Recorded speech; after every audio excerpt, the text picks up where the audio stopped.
Heute geht es um die DSB MY 1110, die ihr jetzt hier vor euch seht. Und zwar ist das meine erste Lok der dänischen Staatsbahn für meine dänische H0-Anlage.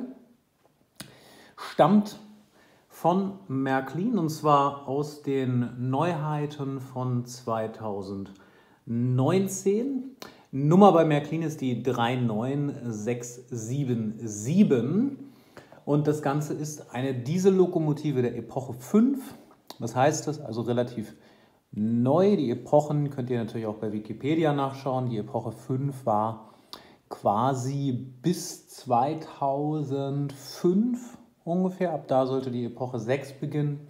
Und die Lok hier stellt den Betriebszustand um 1998 dar, laut Märklin. Woran kann man das erkennen? Zum einen an der Farbgebung. Das heißt also, die Farbgebung ist hier von der DSB in Schwarz-Rot. Und Schwarz-Rot wurde von der DSB ab 1974 gefahren. Das zweite, das seht ihr jetzt hier am Rand. Das sind diese kleinen Rangierbühnen, die hier angesetzt sind vorne. Und die wurden an diese MY-Lokomotiven eingesetzt im Jahr 92 bis 94. Insofern, das Ganze stellt also jetzt die Lokomotive in dem Zustand dar, wie sie zu meiner Kindheit in Dänemark rumgefahren ist. Und das war natürlich der Hauptgrund, warum ich die Lokomotive so gerne haben wollte. Und ich glaube, als Start in die dänische Staatsbahn ist das passend. Das Modell selber, seht ihr hier, ist relativ detailliert. Und wenn wir jetzt mal ein bisschen näher rangehen an das Ganze, werde ich euch gewisse Details jetzt auch nochmal zeigen hier.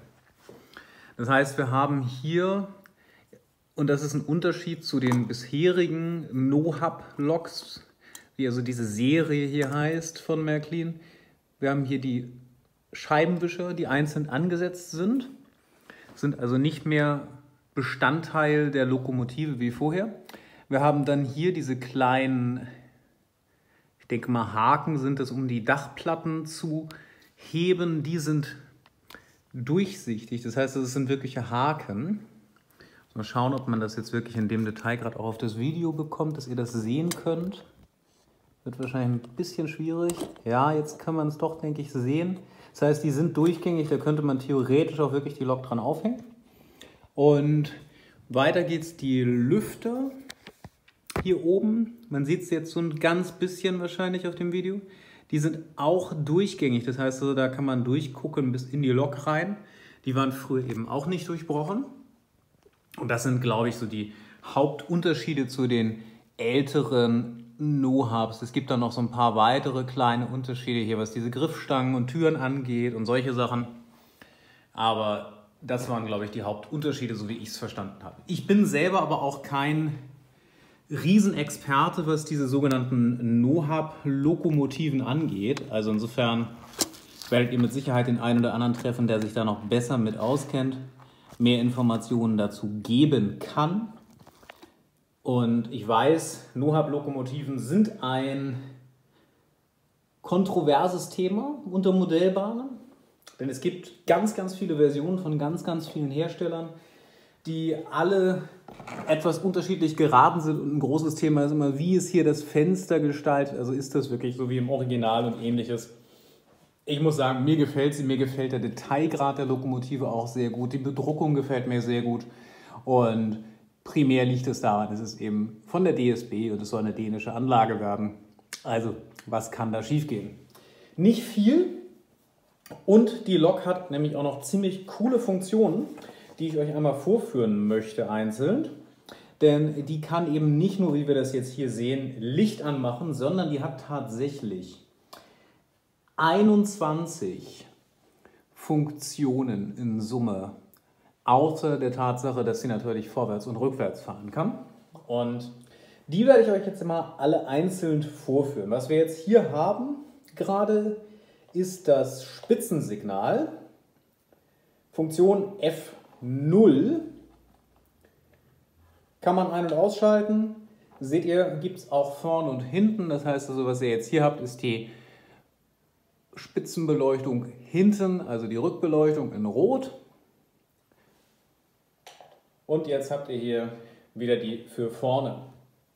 Es gibt dann zusätzlich die Führerstandsbeleuchtung. Die wechselt natürlich auch die Seite, je nachdem, was ich jetzt hier aktiviere. Wenn ich also jetzt in die andere Richtung fahre, geht natürlich hier auch die Führerstandsbeleuchtung auf der Seite aus. Ist aber cool, kann man extra schalten. Und dann haben wir das Betriebsgeräusch.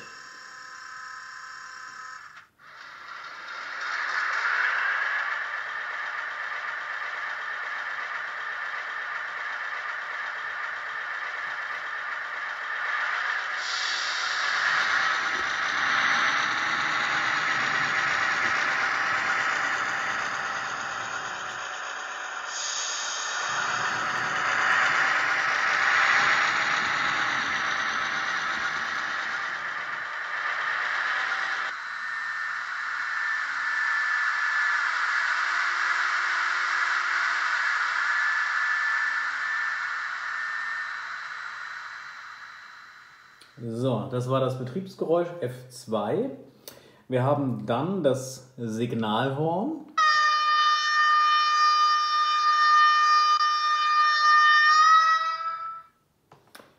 Wir haben dann die Möglichkeit, die Bremsverzögerung und das Bremsenquietschen und alle diese Sachen auszuschalten. Das sind also dann die Funktionen F5, F4, F6.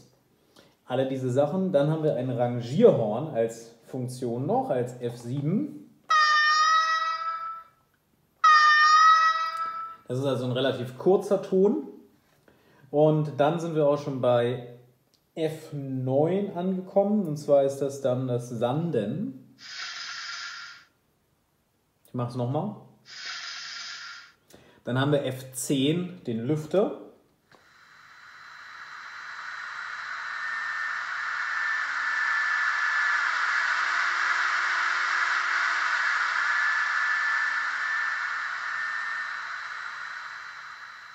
Es gibt dann F11, den Schaffnerpfiff.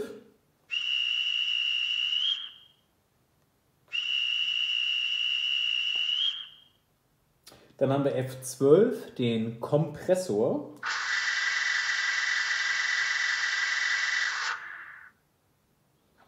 F13, Pressluft ablassen.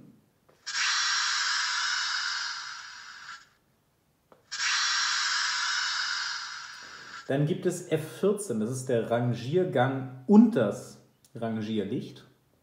Das heißt, wir haben auf beiden Seiten jetzt die Doppel-A-Beleuchtung. Was heißt das? Also jeweils alle 3 Lampen, die da ja so ein A darstellen von der Form hier, sind auf beiden Seiten an. Und die Höchstgeschwindigkeit und so weiter ist auf die Hälfte reduziert, also wir fahren langsamer. Dann haben wir F15, das Bremsenquietschen kann man aktivieren und deaktivieren. Das würde man also mit F15 aktivieren, wenn man fährt und bremst, hat man das Bremsenquietschen. Und dann sind wir schon bei F16. Hier kann ich jetzt das Rangierlicht ein- und ausschalten, ohne Rangiergang. Und ich habe F17, eine dänische Bahnhofsdurchsage. Und da würde ich mir eure Meinung wissen wollen, könnt ihr das verstehen, was da gesagt wird? Und was vermutet ihr denn, was Text dieser Ansage ist?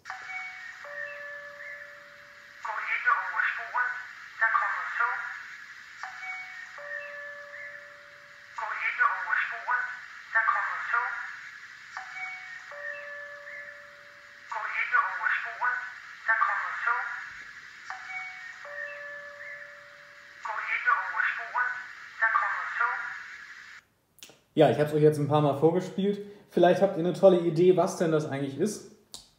Ich kann es nicht verstehen, aber ich bin auch kein dänischer Muttersprachler. Dann machen wir einmal die nächste Funktion, das ist das sogenannte Räderknarzen.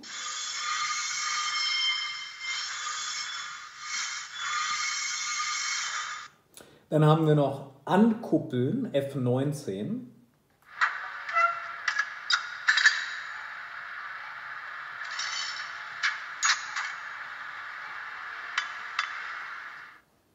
Dann haben wir den Bahnübergang F20.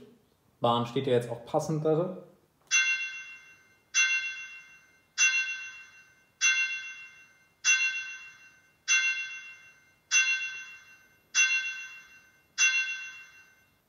Und wir haben F21 Diesel nachfüllen.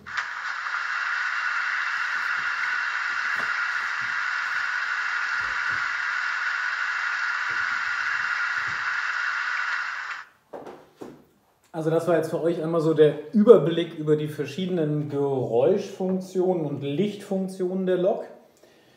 Was müsst ihr noch wissen? Das Ganze ist natürlich mit dem MFX-Protokoll und der Mobile Station so einfach, wie es nur sein kann. Das heißt, ihr packt die Lok auf, stellt die aufs Gleis und ganz kurze Zeit später erkennt eure Mobile Station dann schon die Lok, benennt die korrekt inklusive der richtigen Betriebsnummer und ihr habt alle Funktionen sofort auch mit den entsprechenden Symbolen zur Verfügung. Ich zeige euch das mal. Da habe ich jetzt überhaupt nichts programmiert. Das heißt, das wird über das MFX-Signal erkannt, welche Lok ist das. Und die Mobile Station hat alles eigentlich in der Datenbank schon drin. Das heißt, wir haben die verschiedenen Funktionen hier, also zum Beispiel das Rangierhorn. Wir haben die passende Lok in der Mitte als Lok-Symbol. Wir haben die richtige Betriebsnummer inklusive der Bahngesellschaft und der Namen der Lok. Das ist alles hier automatisch sofort erkannt. Also schon sehr, sehr cool. Plug and Play, wie man es von Märklin kennt. Und für mich auch ein ganz, ganz starkes Argument für Märklin und das MFX-Protokoll. Und das macht natürlich sehr viel Spaß. So, jetzt haben wir noch ein paar andere kleine Dinge. Also die Lok wiegt relativ viel. Ich schreibe euch hier auch noch mal ganz kurz hin, wie viel Gramm das denn tatsächlich sind. Die werde ich nachher noch einmal auf die Waage stellen. Und jetzt fahren wir einmal ohne ein Geräusch hier an dem relativ empfindlichen Mikro vorbei. Das heißt, also ihr könnt dann euch wirklich anhören, was auf der Anlage für ein Geräusch entsteht. Wissen müsst ihr dazu, ich habe, da die Anlage hier demnächst umzieht, die Schienen aktuell mit C-Gleisschrauben auch wirklich befestigt. Das heißt also, die liegen jetzt nicht wie vorher nur auf dem Kork auf, sondern sind momentan tatsächlich an einigen Stellen festgeschraubt. Das verstärkt natürlich das Geräusch nochmal. Aber für euch einmal der Ton.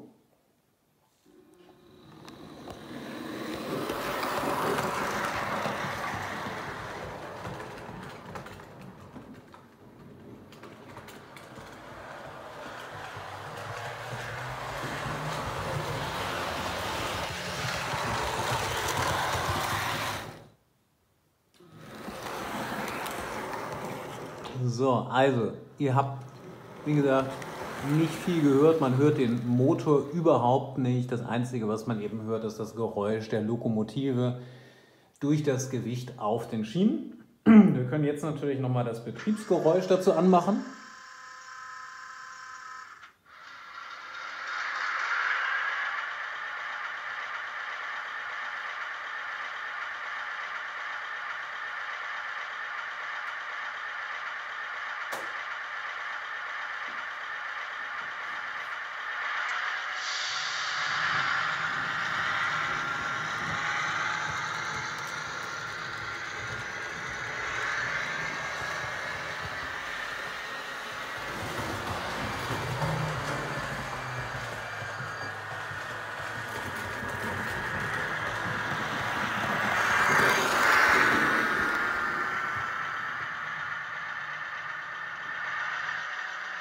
Also auch hier, man hört primär das Betriebsgeräusch, wie man das hören will.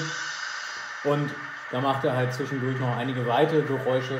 Wirkt richtig, richtig cool. Mir gefällt die Lok total gut. Und ich habe euch jetzt hier noch ein paar kleine Fahrimpressionen einmal zusammengeschnitten. Da könnt ihr auch sehen, wie die Lok dann wirkt, wenn sie eben nicht alleine, sondern auch mit dem Zug nochmal durch die Gegend fährt. Von mir erstmal für heute vielen, vielen Dank. Ich hoffe, es hat euch gefallen. Und ja, Schreibt eure Erfahrungen mit diesem Lok-Typ sehr, sehr gerne auch in die Kommentare rein, wie euch die Lok gefällt, wenn ihr sie habt. Ich kann euch die auf jeden Fall empfehlen. Von mir gibt es einen Daumen hoch für Märklin und für heute erstmal vielen, vielen Dank. Bis bald.